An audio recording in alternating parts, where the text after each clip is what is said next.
Bismillahirrahmanirrahim. Assalamualaikum warahmatullahi wabarakatuh. Alhamdulillahi wa kafa. Wassalatu wassalamu ala nabiyyil mustafa Rasulillah sallallahu alaihi wasallam wa ala alihi wa ashabihi ahli sidqi wat taqwa. Allahumma anfa'na bima 'allamtana, Allahumma 'allimna ma yanfa'una fi dinina wa dunyana wa ukhrana ya rabbal alamin. Amma ba'd. Alhamdulillah, selalu kita bersyukur kehadirat Allah Subhanahu wa taala. Semakin banyak kita bersyukur, semakin banyak karunia Allah, nikmat Allah untuk kita semuanya. Itulah yang kita rasakan dalam kehidupan kita, itulah yang sedang kita nikmati dari semua nikmat-nikmat Allah Subhanahu wa taala. Harapan kita tentu adalah semua nikmat Allah itu kita jadikan sebagai alat media untuk menambah kebaikan-kebaikan dunia kita, mempersiapkan kemuliaan-kemuliaan akhirat kita semua. Amin ya rabbal alamin. Salawat dan salam kita sampaikan kepada baginda junjungan alam, manusia teladan sepanjang zaman, Nabi Muhammad sallallahu alaihi wasallam. Mengikuti dan mengamalkan tuntunannya adalah media kita agar kita termasuk umat Nabi yang layak mendapatkan syafaat di yaumil qiyamah. Amin ya rabbal alamin. Hadirin wal hadirat, Bapak Ibu jamaah Masjid Al-Muhajirin rahimakumullah. Kita akan melanjutkan pembahasan tentang kisah-kisah nabi-nabi Allah yang Allah abadikan di dalam Al-Qur'an yang kemudian diceritakan oleh Nabi sallallahu alaihi wasallam. Yang kita ambil adalah ibrahnya, bukan kronologinya, bukan rentetan peristiwanya.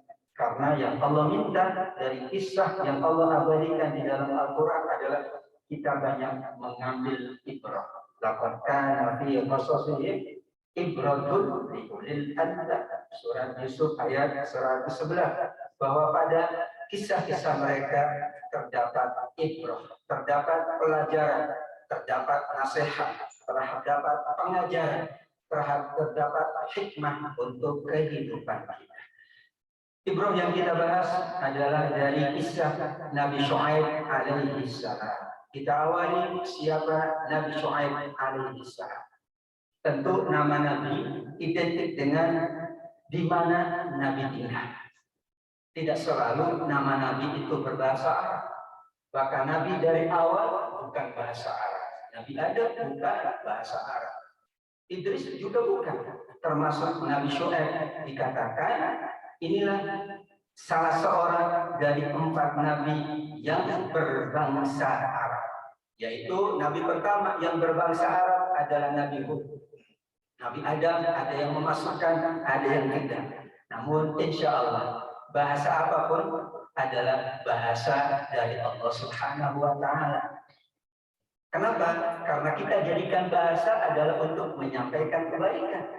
Wah, bahasa Arab, tapi isinya bukan kebaikan, ya sama saja. Bagi kita intinya bahasa apapun itu adalah ketetapan dari Allah. Wa ikhtilafu alsinatikum wa albanikum. Kata Allah, tanda kebesaranku adalah perbedaan bahasa kalian, lisan kalian, warna kulit kalian. Semakin banyak bahasa, semakin agunglah Allah Subhanahu wa taala. Nabi Syuaib salah seorang dari 4 nabi yang berbangsa Arab atau berbahasa Arab. Pertama Nabi Hud, Nabi Saleh, kemudian Nabi Syuaib, dan terakhir Nabi Muhammad sallallahu alaihi wasallam. Menurut pandangan Imam Ibnu Katsir di dalam kitab beliau Qasasul Anbiya, kisah-kisahnya para nabi. Nama beliau Syuaib bin Mikail bin Yasjar bin Madian bin Ibrahim. Kita mengenal ada kabilah namanya kabilah Madian. Madian itu awalnya adalah nama buyutnya Nabi Syuaib. Seperti kita menamakan tempat tinggal, menamakan komplek dengan nama, yang kita abadikan dari tokoh, dari kakek nenek kita, dari keturunan kita, itu tidak ada masalah untuk mengabadikan keagungan orang tersebut. Maka aslinya Nabi Syuaib tinggalnya di Moab. Nah, nama daerahnya Moab. Tapi dikenal dengan Madian, yaitu merefer kepada buyut dari Nabi Syuaib alaihissalam, atau kata para ulama karena yang paling banyak tinggal di Moab. Moab aja bukan bahasa Arab ya.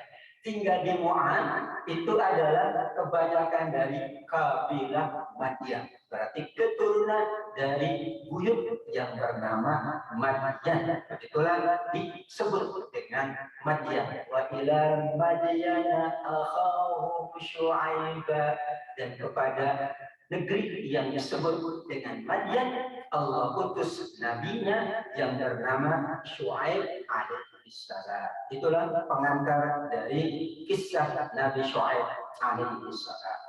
Jika kita melihat dari zaman diutusnya, maka Nabi Syuaib itu diutus setelah Nabi Lut alaihissalam.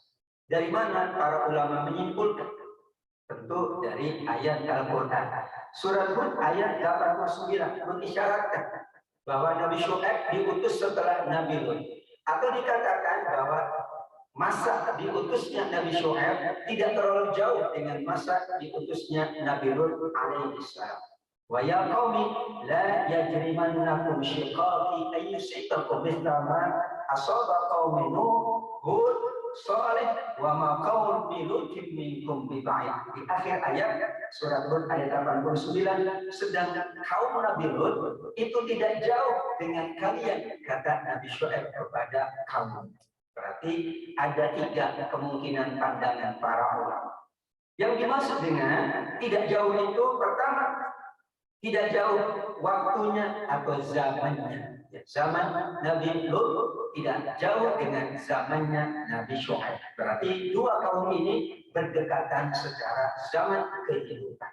Atau yang kedua, tempat tinggalnya tidak jauh, yaitu sama-sama di negeri Syam. Kalau ini semua kami berasal dari negeri Syam. Syam itu kan luas sekali. Di situ ada Jordan, di situ ada Palestina, sekitarnya ada Syria, ada Damaskus. Itu semuanya wilayah yang disebut dengan Syam, karena semua nabi berasal dari Bani Israel kecuali Nabi Muhammad sallallahu alaihi wasallam. Yang ketiga, maksud tidak jauh adalah bahwa antara Nabi Syuaib dan Nabi Lut tidak jauh, yaitu berdasarkan perilaku kaumnya. Wah, nggak jauh ini, nggak jauh beda. 11-12. Apanya yang 11-12? Perilakunya. Nabi Lut selain daripada perilaku sodom, maka kaumnya dikenal suka merampas harta orang lain di tengah perjalanan, merompak bahasa kita. Termasuk kaum Nabi Syuaib juga di antara perilakunya adalah suka merompak. Oh, begitu diwariskan oleh kaumnya Nabi Lut. Ya, jadi kalau ada sesuatu, ini dulunya begitu. Namun begitulah, wa ma qaumul Lutin minkum biba'id, pemaknaan dari para ulama. Namun yang kita batasi adalah bahwa sesungguhnya zaman dan masa antara 2 nabi ini, kaumnya itu berdekatan sebagaimana Allah sampaikan di surat Hud ayat 89. Lebih tepat adalah melihat dari jarak waktu, zaman, masa mereka dihidupkan oleh Allah Subhanahu wa Ta'ala. Hadirin wal hadirat jamaah sekalian yang dimuliakan Allah. Kisah Nabi Syuaib disebutkan oleh Allah di surat Al-A'raf, di surat Hud, di surat Asy-Syu'ara dan Al-Ankabut, dan paling banyak di surat Al-A'raf dan surat Hud. Ini merupakan catatan besar bahwa kisah para nabi Allah abadikan di berbagai surat, bahkan diulang kembali, diingatkan kembali. Apalagi paling banyak Nabi Syuaib. Nabi Musa alaihissalam diulang lagi, diceritakan lagi, diingatkan lagi. Karena berarti pelajarannya, ibrahnya banyak. Tetapi ada yang tidak disebutkan, tidak diceritakan di dalam Al-Quran. Yaitu juga bagian dari cara Allah Subhanahu wa Ta'ala menyampaikan kepada kita. Dan itu adalah kalam Allah. Ya, wa rusulan qad qasasnahum 'alaika min qabl wa lam naqsushum 'alaika. Akidahnya ada nabi atau utusan Allah yang Allah ceritakan. Ada yang tidak diceritakan. Sesungguhnya yang diceritakan itulah intinya adalah ada ibrah. Yang tidak diceritakan berarti ada sesuatu yang Allah inginkan. Bahwa semua para nabi meskipun tidak diceritakan, tidak diabadikan, tidak dikisahkan, tapi tetap mereka adalah manusia-manusia mulia. Pilihan Allah. Seperti kita ada yang diceritakan, ada yang enggak. Sekian miliar manusia yang diceritakan cuma sekian orang. Enggak ada masalah. Mudah-mudahan kalau kita tidak diceritakan di dunia, kita diceritakan di akhirat kelak. Amin. Saya diceritakan sepertinya apa? Kalau tidak disebut nama kita di dunia, insya Allah nama kita disebut di hari akhirat. Orang nabi aja yang disebut, nabi aja yang diceritain, ya tidak semuanya. Kalau diceritakan semua, tidak cukup juga Al-Qurannya. Karena Al-Quran bukan buku cerita. Al-Quran bukan buku ilmu pengetahuan. Tapi Al-Quran adalah hudan mut. Ada yang dikisahkan, berarti ada hikmahnya, ada pelajarannya. Ada yang tidak, hikmahnya adalah kita gunakan. Mudah-mudahan kalaupun tidak diceritakan, tidak disebut nama kita di dunia, nama kita akan disebut oleh Allah nanti di yaumil qiyamah. Amin ya rabbal alamin. Kita lihat perilaku yang tadi diidentikan oleh Imam Ibnu Katsir itu Allah abadikan di surat Al-A'raf 85-86. Di sini ada pertama, auful kaila wal mizan. Mereka kerap mengurangi timbangan. Dan ini menjadi catatan besar dari perilaku kaum Nabi Syuaib. Padahal mereka ini ahli dalam perniagaan. Seharusnya kalau ahli perniagaan tidak perlu lagi berlaku curang. Umumnya curang itu karena tidak ngerti, tidak mahir dagang, ya udahlah curang saja supaya laku. Ini bukan karena tidak mampu, mereka ini mahir, lihai, ahli, cakap. Apalagi bahasanya, pokoknya mereka kebiasaannya dagang. Jadi aneh bin ajaib, karenanya Allah abadikan. Ini harusnya ilmu perdagangan yang mereka kuasai jadi kebiasaan dan masyarakat yang Madyan itu memang umumnya pedagang semuanya seperti juga masyarakat Nabi Sallallahu Alaihi Wasallam di Quraisy rihlat asy-syita'i, tapi masih ada yang berlaku curang dalam timbangan. Karena itulah yang disampaikan oleh Allah melalui lisan Nabi Syuaib, wahai kaumku, satu saja permohonanku kepada kalian, fa'alful kaila wal mizan. Ayo kalian sempurnakan timbangan dan takaran. Yang kedua adalah watasudduna an sabilillah. Mereka suka kerap menakut-nakuti orang, merampas harta manusia dalam perjalanan. Yang tadi mirip dengan kaum Nabi Lut alaihissalam.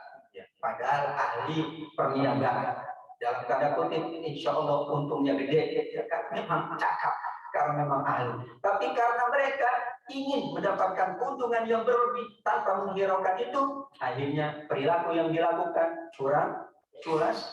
Perilaku yang dilakukan adalah merampas harta orang lain, padahal mereka sudah memiliki harta yang berkecukupan, sudah cukup sebetulnya. Tapi kata Nabi begitu. Kalau bab harta itu ya memang nggak ada cukupnya dalam tanda kutip. Kalau dijadikan sebagai orientasi. Tapi kalau tidak dijadikan orientasi, dijadikan sebagai media, sebagai alat, maka selalu qanaah, cukup dengan apa yang ada. Tapi kalau orientasinya adalah duniawi hartawi, maka tidak akan cukup satu gunung emas minta dua. Sudah dapat dua minta tiga. Tapi kalau orientasinya ukhrawi seperti sahabat Utsman bin Affan, Abdurrahman bin Auf dengan kekayaannya, ternyata mereka seorang yang sangat dermawan. Itulah orientasi, karena harta itu baik. Kata Allah, wa innahu li hubbil khair idza hadara ahadakumul maut in taraka khaira. Kalau meninggalkan harta, jadi harta itu khair asalkan tidak menjadi orientasi atau menjadi segala-galanya. Inilah tiga dosa kaum Nabi Syuaib berdasarkan surat Al-A'raf 85 sampai 86. Pertama, hanya budullah, yaitu mereka diminta hanya menyembah kepada Allah dosa besar mereka berdasarkan isyarat ayat itu adalah syirik kepada Allah. Nanti ada yang mereka sembah selain dari Allah Subhanahu wa Ta'ala, yaitu ada pohon namanya Aikah. Maka di surat Asy-Syu'ara ayat 176 ada kata kadzdzaba ashabul Aikah. Berarti kaum Nabi Syuaib punya 3 nama. Madian, ya, Mi'un atau Mi'an atau Mi'un. Yang ketiga adalah Aikah. Kenapa? Nisbah kepada pohon yang besar. Pohon itu hebat menurut mereka. Maka mereka menyembah pohon tersebut. Dikatakan oleh mereka, pohon itu dapat memberi manfaat dan akan menghilangkan madarat. Pohon, ya, karena usianya kan lama, ya, usianya panjang. Biasanya itu adalah pohon panjang banget usianya. Wah, ini aneh pohon ini. Kalau aneh berarti ada sesuatu. Padahal yang memperpanjang usianya juga Allah. Yang melakukan apapun terhadap pohon itu juga Allah Subhanahu wa Ta'ala. Yang kedua, tadi curang dalam timbangan dengan 2 cara. Kalau ia memberi kepada orang lain, ia kurangi. Tapi kalau ia mendapat dari yang lain, minta dipenuhi, bahkan ditambah. Wailul lil mutaffifin alladzina idza qalu 'alan nasi yastafun. Kalau minta dari orang, penuhi dong, lebihin dong. Bu, ini kurang Bu, kurang 5 ons, dipenuhi. Tambah lagi dong Bu, ini bonusnya. Sudahlah, penuh, sudahlah, bonus pula. Sedangkan kalau dia yang dagang, memberi kepada yang lain, dicari-cari cara supaya ada yang dikurangi. Masya Allah. Itulah perilaku kaum Nabi Syuaib alaihissalam. Kemudian yang ketiga, merampas dan merampok harta. Tujuannya adalah, pertama, mereka akan menjadi kaum satu-satunya yang punya, ya, kemampuan untuk berusaha, berdagang. Jadi supaya orang nggak ada yang dagang. Kalau dagang di sini hati-hati, gitu. Jadi tidak memberikan kesempatan orang lain dagang. Pokoknya bagaimana perdagangan atau perniagaan itu mereka yang, ya, betul-betul menguasai. Itu juga caranya. Makanya dirampas. Ya, kalau mereka lagi dagang, ditakut-takuti di tengah jalan. Begitulah perilaku yang sangat buruk dari kaum Nabi Syuaib alaihissalam. Mereka pula melakukan syirik karena menyembah pohon yang diyakini oleh mereka. Pohon itu namanya Aikah. Aikah adalah nama pohon yang menurut mereka memang lama waktunya, gitu ya. Tidak pernah pokoknya seperti sekarang nggak ada pohon, pokoknya awet, gitu ya. Nggak kena hujan, nggak kena panas, kuat, gitu ya, tahan. Padahal daya tahan pohon adalah untuk kebaikan kita, untuk berteduh dan sebagainya. Terkait dengan itu, maka Nabi Syuaib mengingatkan kepada kaumnya sesuai, yaitu mereka agar menyempurnakan timbangan dan agar tidak menghalangi manusia dalam mencari karunia rezeki Allah Subhanahu wa Ta'ala. Dan dikaitkan oleh Imam Ibnu Katsir dengan perilaku kaumnya atau umat Nabi yang ada di Madinah. Yaitu ketika Nabi sampai di Madinah, berarti bayangkan, kan awalnya kaum Nabi Lut, kemudian ke kaum Nabi Syuaib diwariskan keburukan. Terus sampai di masa Nabi masih ada pula. Saat Nabi datang ke Madinah, Nabi melakukan inspeksi pasar. Ya, ternyata ada yang, ya, di atas yang bagus, yang jeleknya di bawah. Harusnya tidak, sama-sama diletakkan di tempat yang sama dengan harga yang berbeda karena kualitasnya berbeda. Ini korma yang bagus di atas, yang buruk yang udah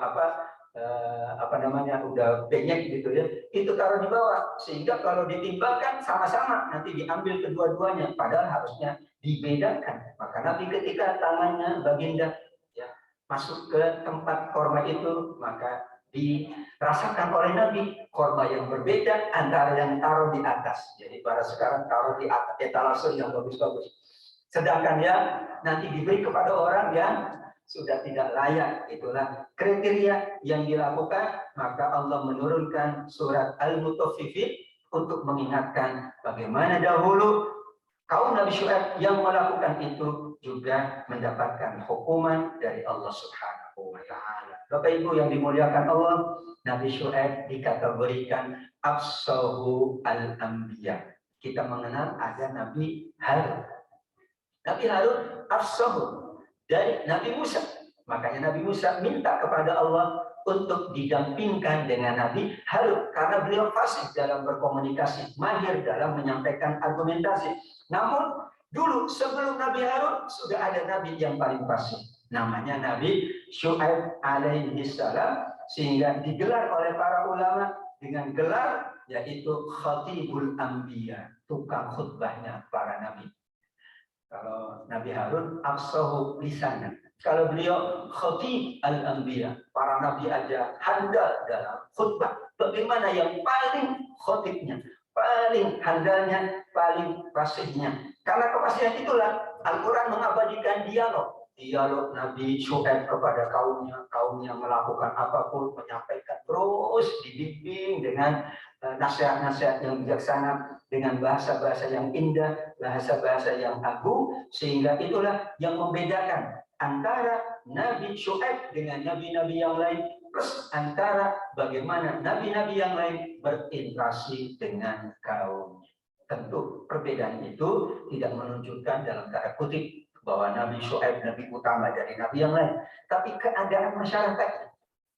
Kalau tidak ahli di dalam menyampaikan argumentasi, mungkin masyarakatnya tidak banyak yang ikut. Tapi itu pun masih tetap saja digelar sebagai Khatibul Anbiya, ahli khutbahnya para nabi, tetap saja banyak yang mengingkari ajakan dari Nabi Syuaib alaihissalam. Namun dengan sabar Nabi Syuaib terus menyampaikan dan mengingatkan. Inti dari apa yang disampaikan adalah untuk mengingat nikmat-nikmat Allah yang Allah karuniakan kepada mereka. Betapa nikmatnya sangat besar.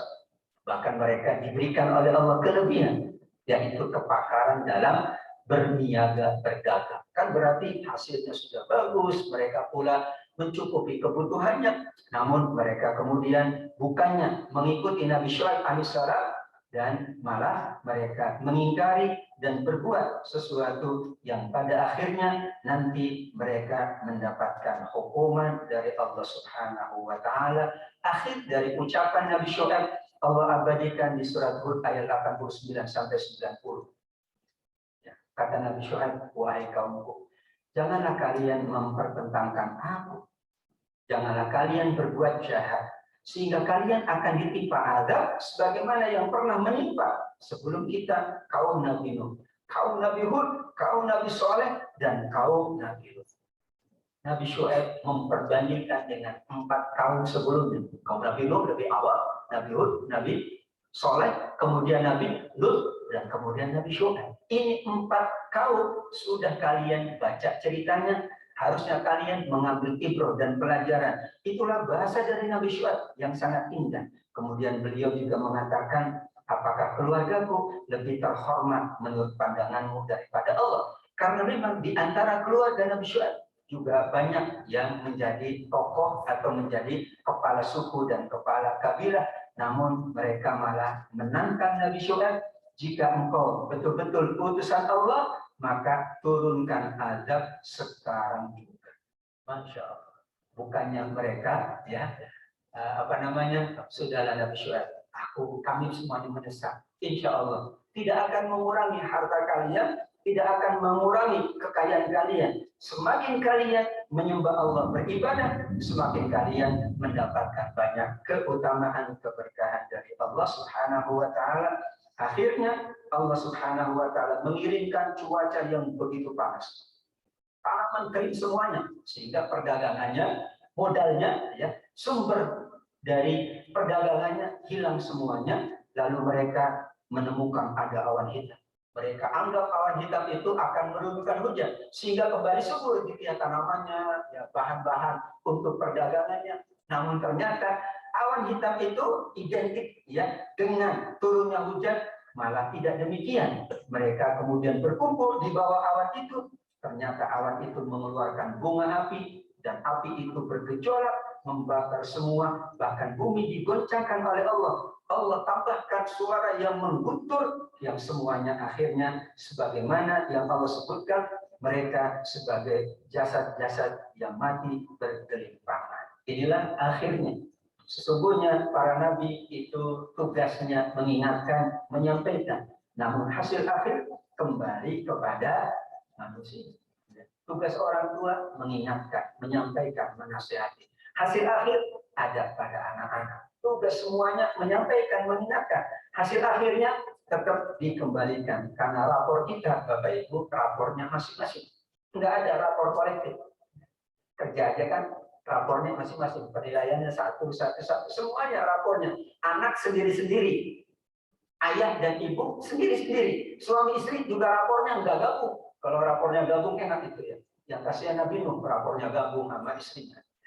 Yang paling senang, tidak, rapor itu satu persatu. Tidak ada kemudian rapornya digabung antara satu dengan yang lainnya. Diingatkan pula oleh Nabi Syuaib agar mereka betul-betul mengingat apa yang akan menimpa kepada mereka sebagaimana kaum-kaum terdahulu. Dikatakan bahwa azab Nabi Syuaib, kaum Nabi Syuaib, maaf, itu amat sangat besar.